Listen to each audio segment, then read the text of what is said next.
श्री शिवाय नमस्तु भयम। दोस्तों, जैसा कि आप सभी लोग जानते हैं कि 19 मार्च 2026 यानी गुरुवार को पड़ रही है चैत्र मास की नवरात्रि प्रतिपदा तिथि।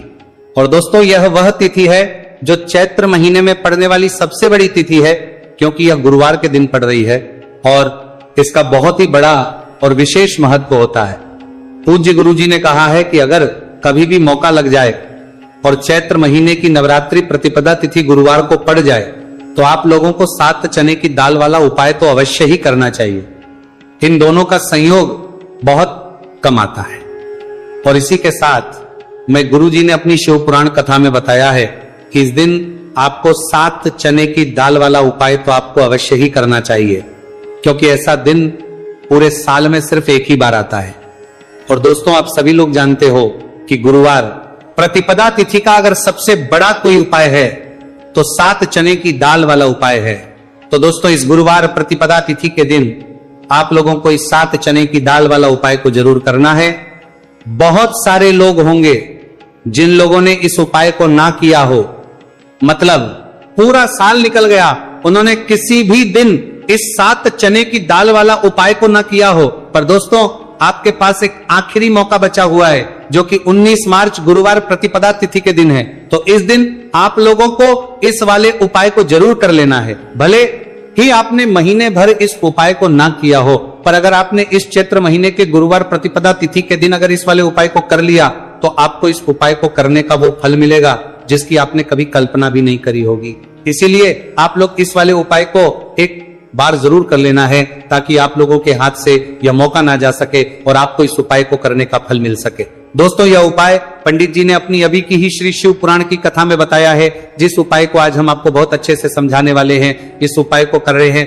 वीडियो को देखने के बाद इस उपाय को समझने के लिए आपको कोई और वीडियो को देखने की जरूरत नहीं पड़ेगी। तो चलिए दोस्तों, उपाय को शुरू करते हैं। देखिए, ये इस चैत्र महीने के गुरुवार प्रतिपदा तिथि के दिन ये इतना खास होता है, इतना महत्वपूर्ण होता है।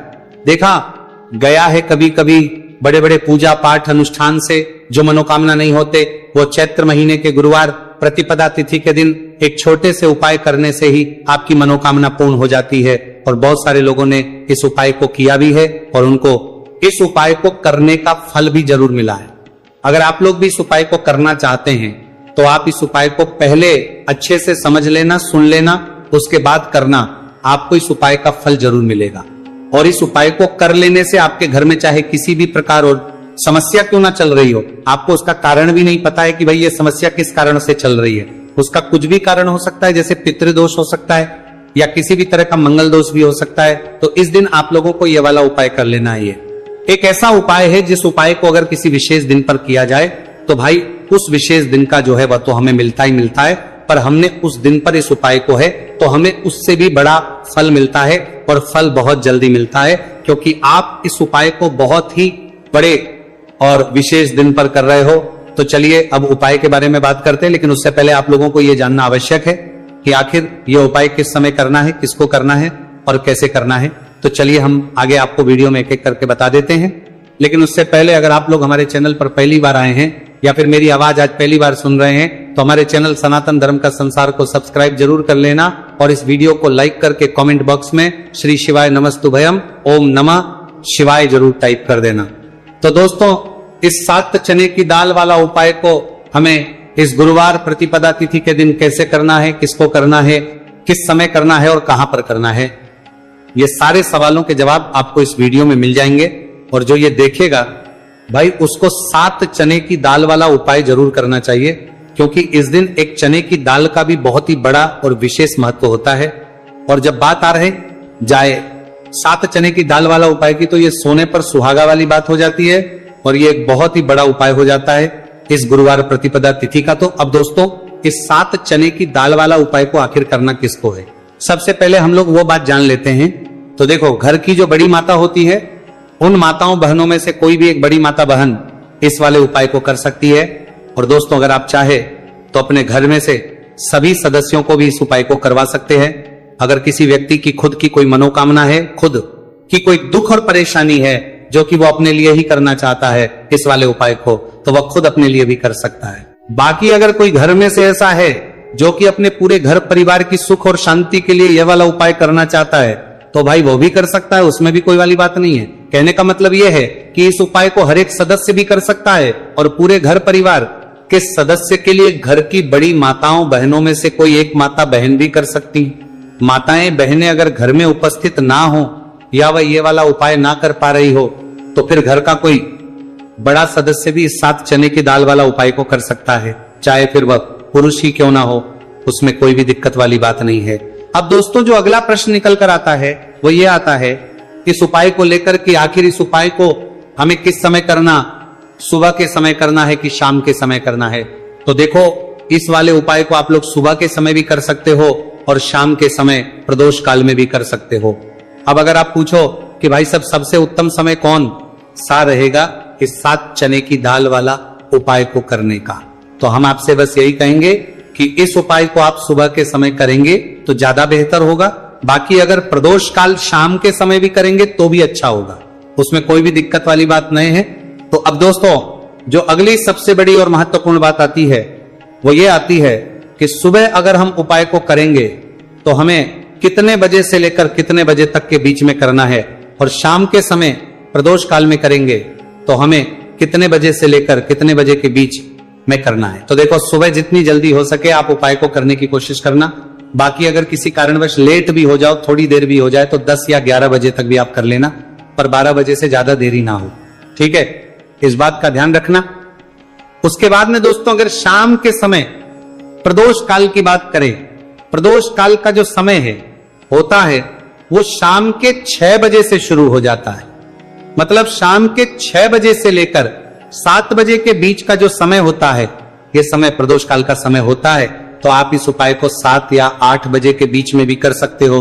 मतलब शाम के 6 बजे से 8 बजे के बीच में आप कभी भी इस वाले उपाय को कर सकते हो, उसमें कोई भी दिक्कत वाली बात नहीं है। देखिए गुरु बृहस्पति को मजबूत करने से हमें हमारे जीवन में सफलता की प्राप्ति होती है। यदि हमारा किसी भी प्रकार का कार्य अटक रहा है, परिपूर्ण ही नहीं हो पा रहा है, तो हमें अपने गुरु ग्रह को मजबूत करना बहुत अधिक आवश्यक होता है। देखिए जब भी आपको ऐसा लगने लगे कि आपका जो जीवन है बहुत ही ज्यादा दुर्भाग्य के साथ बीत है, आपके कोई भी कार्य सिद्ध नहीं हो पा रहे हैं, तो जीवन में दुर्भाग्य को सौभाग्य में बदलने के लिए आपको यह चमत्कारिक उपाय करने चाहिए। तो गुरुवार की जो यह प्रतिपदा तिथि है आपके जीवन से सारे दुर्भाग्य को दूर करने वाली है। देखिए यदि आपका गुरु ग्रह मजबूत नहीं है, गुरु ग्रह से जुड़ी किसी भी प्रकार की समस्या है, तब भी आपको यह उपाय करना चाहिए। आपके विवाह से जुड़ी किसी भी प्रकार की परेशानी है, बुद्धि ज्ञान और विवेक से जुड़ी किसी भी प्रकार की समस्या है, साथ ही साथ जीवन में सौभाग्य की प्राप्ति करना हो, जीवन से दुर्भाग्य को दूर करना हो और जीवन में यदि सफलता की प्राप्ति करना हो, तो आपको ये चमत्कारिक उपाय जरूर करने हैं। देखिए आज के इस पूरे वीडियो में हम आपको 3 महा उपाय बताने वाले हैं और ये तीनों ही उपाय आपके जीवन की सारी समस्याओं को समाप्त करने वाले हैं। तो चलिए दोस्तों जान लेते हैं विशेष उपाय के बारे में। देखिए इस उपाय को करने के लिए आपको मात्र 7 चने की दाल लेनी होगी, यानी कि आपको 7 चने की दाल लेनी होगी। देखिए चने की दाल जब भी आप लेंगे तो ये कहीं से भी टूटी हुई भी खंडित नहीं होनी चाहिए, इस बात का आपको विशेष कर ध्यान रखना है। इसी के साथ में आपको एक तांबे के पात्र के अंदर शुद्ध जल लेना होगा और इसी के साथ में आपको एक स्टील की कटोरी लेनी होगी जिसमें आपको शुद्ध जल लेना है। इसी कटोरी के अंदर आपको 1 से 2 गुड़ के टुकड़े भी डाल देने हैं, यानी कि आपको गुड़ वाला जल तैयार कर लेना है। अब इन तीनों ही सामग्रियों को लेकर के आपको पहुंचना है भगवान शिव के मंदिर में। देखिए दोस्तों ये जो उपाय है आप इस गुरुवार प्रतिपदा तिथि के दिन सुबह से लेकर के शाम तक किसी भी समय में कर सकते हैं। देखिए दोस्तों सबसे पहले तो आपके पास जो 7 चने की दाल है इसे आपको जो आपने गुड़ वाला जल तैयार किया है उसमें आपको डालनी है। आप 7 चने की दाल भी ले सकते हैं, 11 चने की दाल भी ले सकते हैं, 21 भी ले सकते हैं, और यदि आप 41 चने की दाल लेते हैं तो बहुत ही शुभ होता है। तो आपके पास जितनी भी चने की दाल है सबसे पहले तो आपको उसे गुड़ वाले जल के अंदर डाल देनी है। अब देखिए दोस्तों आपके पास जो 1 लोटा शुद्ध जल है इसमें से थोड़ा सा जल सबसे पहले आपको भगवान शिव की शिवलिंग के सीधे तरफ जहां गणेश जी का स्थान होता है वहां पर आपको अर्पित करना है। फिर थोड़ा सा जल श्री कार्तिकेय जी वाले स्थान पर अर्पित करना है। फिर आपको थोड़ा सा जल माता अशोक सुंदरी वाले स्थान पर अर्पित करना है फिर आपको थोड़ा सा जल माता पार्वती के हस्तकमल यानी कि कटी वाले भाग पर अर्पित करना है, और अंत में आपको थोड़ा सा जल भगवान शिव के शिवलिंग पर भी अर्पित कर देना है, और उस पात्र के अंदर आपको थोड़ा सा जल और शेष बचा लेना है। यानी कि पांचों ही स्थान पर थोड़ा थोड़ा जल अर्पित करने के बाद अंत में शेष जल और उस पात्र के अंदर आपको बचा लेना है। अब आपको बृहस्पति ईश्वर महादेव का स्मरण करना है, और आपके पास जो चने की दाल है इसे आपको अपने सीधे हाथ में रखनी है। देखिए गुरुवार का दिन है, इसीलिए आपको ओम नमो भगवते वासुदेवाय इस मंत्र का जाप भी करना है। अब देखिए दोस्तों, आपके पास जितने भी चने की दाल है, चाहे 7 है, 11 है, 41 है, उतनी बार आपको बृहस्पतिश्वर महादेव का स्मरण है, और ये जो चने की दाल है इसे आपको भगवान शिव के शिवलिंग पर अर्पित कर देनी है। आपको लगातार बृहस्पतिश्वर महादेव का स्मरण करते रहना है। अब देखिए अंत में जो आपने उस पात्र के अंदर शेष जल बचाया था, इसे आपको भगवान शिव के शिवलिंग पर ही धीरे धीरे अर्पित कर देना होगा।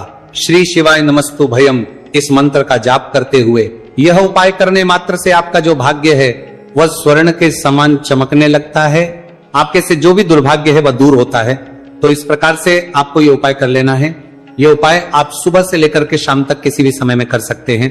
अब दोस्तों हम जान लेते हैं गुरुजी द्वारा बताए गए दूसरे उपाय के बारे में। देखिए इस उपाय को करने के लिए आपको सबसे पहले तो मात्र थोड़ा सा शुद्ध घी लेना होगा।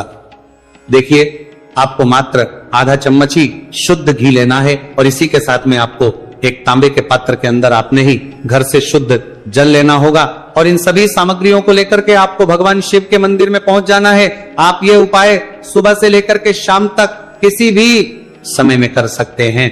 देखिए सबसे पहले तो आपके पास जो एक लोटा शुद्ध जल है, इसे आपको धीरे धीरे शिवलिंग पर अर्पित कर देना है। श्री शिवाय नमस्तु भयम इस मंत्र का जाप करते हुए और बृहस्पतिश्वर महादेव का मन में स्मरण करते हुए। अब देखिए दोस्तों, आपके हाथ की जो अंगूठे के पास वाली उंगली होती है, तर्जनी उंगली, उसमें आपको ये शुद्ध घी लेना है, और इस उंगली से आपको शिवलिंग पर, जहां माता अशोक सुंदरी का स्थान होता है, वहां पर आपको इस घी से अच्छे से लेपन करना है। यानी कि माता अशक्त सुंदरी वाले स्थान पर आपको अच्छे से घी का लेपन कर देना है, और आपकी जो भी मनोकामना है, चाहे आप अपने जीवन से दुर्भाग्य को दूर करने के लिए ये उपाय कर रहे हैं, जीवन सौभाग्य की प्राप्ति के लिए आपकी कोई मनोकामना हो, विवाह के लिए आपकी किसी भी प्रकार की कामना हो, जिस भी प्रकार की आपकी कामना है उसे परिपूर्ण करने के लिए आपको कोई प्रार्थना करनी है, और इस घी का लेपन आपको माता अशोक सुंदरी वाले स्थान पर करते देना है। अब दोस्तों इस घी वाली उंगली को आपको कहीं भी साफ नहीं करना है, कहीं भी नहीं पहुंचना है, सीधे आपको अपने घर लेकर के आना है, और इस घी की जो पहली बिंदी, इसे आपको अपने मुख्य द्वार पर लगा देनी है। और इस घी की बिंदी आप अपने घर में जहां भी आप धन रखते हैं वहां पर भी लगा सकते हैं। आपके घर में जहां कहीं भी रसोई घर है वहां पर भी आप इस घी की बिंदी को लगा सकते हैं। तो 3 जगह आप इस घी की बिंदी को लगा सकते हैं। आपके घर में कभी भी अन्न और धन की कमी नहीं होगी, और आपके घर में जो भी क्लेश होगा वो भी समाप्त हो जाएगा। तो इस प्रकार से आपको दुर्भाग्य को दूर के लिए दूसरा उपाय करना है। तो चलिए दोस्तों, अब हम जान लेते हैं तीसरे विशेष और अंतिम उपाय के बारे में। देखिए ये उपाय भी बहुत ही खास है, विशेषकर आपके भाग्य को उदय करने के लिए यह उपाय भी बृहस्पतिश्वर महादेव का ही होने वाला है, और विशेषकर आपको यह उपाय भी गुरुवार प्रतिपदा तिथि के दिन ही करना है। देखिए इस उपाय को करने के लिए आपको सबसे पहले तो एक प्यारी सी और सुंदर सी बेलपत्र लेनी होगी। बेलपत्र लेते समय ध्यान रखें कि यह कहीं से भी कटी फटी खंडित नहीं होनी चाहिए। यदि आपको बेलपत्र नहीं मिल पाती है तो आप शिवलिंग पर चढ़ी हुई बेलपत्र को पुनः शुद्ध जल से धोकर के उसका उपयोग कर सकते हैं। इसी के साथ में आपको एक तांबे के पात्र के अंदर शुद्ध जल लेना होगा, और इसी के साथ में आपको आधा चम्मच या फिर उससे भी कम शहद लेना होगा। अब दोस्तों मात्र ये तीनों ही सामग्रियां लेकर के आपको पहुंचना है भगवान शिव के मंदिर में। मंदिर पहुंच पाने के बाद आप सभी को पता है कि बेलपत्र में 3 पत्तियां होती हैं, और बेलपत्र की जो ये तीनों पत्तियां जिस डंडी से जुड़ी हुई होती हैं, उस डंडी पर आपको अपने सीधे हाथ की चींटी, उंगली के जो पास वाली उंगली होती है, नामिका उंगली, उससे एक बिंदी लगानी है। यानी कि तीनों पत्तियों को जोड़ने वाली जो डंडी है, केवल उसी पर आपको शहद लगानी है। इसके बाद आपको ये जो बेलपत्र है इससे महादेव शिवलिंग पर अर्पित कर देनी है। श्री शिवाय नमस्तु भयम इस मंत्र का जाप करते हुए देखिए बेलपत्र की जो चिकनी साइड है वो शिवलिंग से स्पर्श होगी और इसकी जो डंडी है वो जलाधारी की ओर रहेगी। इस प्रकार से आपको ये बेलपत्री शिवलिंग पर अर्पित करनी है। अब दोस्तों अंत में जो आपके पास 1 लोटा शुद्ध जल है, इसे आपको धीरे धीरे शिवलिंग पर अर्पित करना है। श्री शिवाय नमस्तु भयम इस मंत्र का लगातार करते हुए देखिए, ये जल आपको एक विशेष प्रकार से समर्पित करना है, यानी कि ये जल आपको 7 बार में समर्पित करना है। यानी कि थोड़ा सा जल आपको समर्पित करना है, फिर आपको थोड़ी देर रुकना है, फिर आपको थोड़ा सा जल समर्पित करना है, फिर आपको थोड़ा रुकना है। इस प्रकार से आपको थोड़ा थोड़ा जल 7 बार में शिवलिंग पर और करना है। इस प्रकार से आपको 1 लोटे जल से ही यह जल समर्पित करना है, लेकिन को थोड़ा थोड़ा जल करके 7 बार में शिवलिंग पर यह जल अर्पित करना है। और आपको लगातार बृहस्पतिश्वर महादेव का स्मरण करते रहना है। देखिए जैसे ही ये जल शिवलिंग से होकर के जलाधारी की ओर बह करके आएगा, तो इस जल को आपको अपने सीधे हाथ में लेना है और इस जल का छिड़काव आपको अपने पूरे शरीर पर कर लेना है। बृहस्पति शवर महादेव का मन में स्मरण करते हुए यह जो उपाय है आपके भाग्य का उदय करता और आपके जीवन से दुर्भाग्य को दूर करता है। तो बहुत ही आसान सा उपाय है। इस उपाय को भी आप इस गुरुवार की प्रतिपदा तिथि पर करके जरूर देखना, आपको निश्चित ही लाभ होगा।